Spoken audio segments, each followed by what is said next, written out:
This Wellness Wednesday, we are focusing on a procedure that one local doctor wants you to avoid from having, and it involves this guy. This is sort of where I spend my day. He calls himself an electrician, not the one that works on your home, but your heart.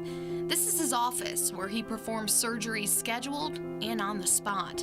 One of the main types of procedures he sees, atrial fibrillation. It's the most common rhythm problem we see in America. About 1 in 3 to 4 Alabamians will have AFib before the age of 75, so it's quite common. It's also responsible for a quarter of strokes that happen in America.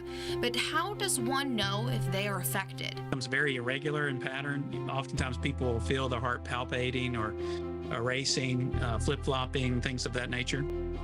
They can feel more short of breath or fatigued or weak. Dr. Tabarot has even seen it with people who have had fevers, post-op surgeries, or admitted for COVID. It depends. We've seen some people have it with their acute illness.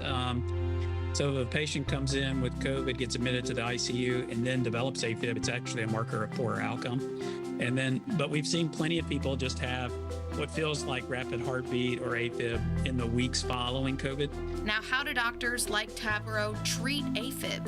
And so when we go inside the heart, what we're often doing is cauterizing areas. And you can use different types of things to heat, different types of energy sources in order to create the ablation. You can use heat, which is the most common. We use an energy source called RF, radio frequency ablation. It's a lot like a microwave where we're just cooking the tissue. One of my partners does a lot of ablation with cryo, which is sort of a freezing catheter, and it just freezes the tissue. And just like when you get something super cold and it burns, it can cause that same sort of energy. There are ways to prevent from having this procedure that are very similar to any heart disease.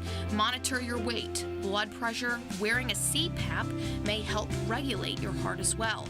For more information on heart health awareness, visit our website.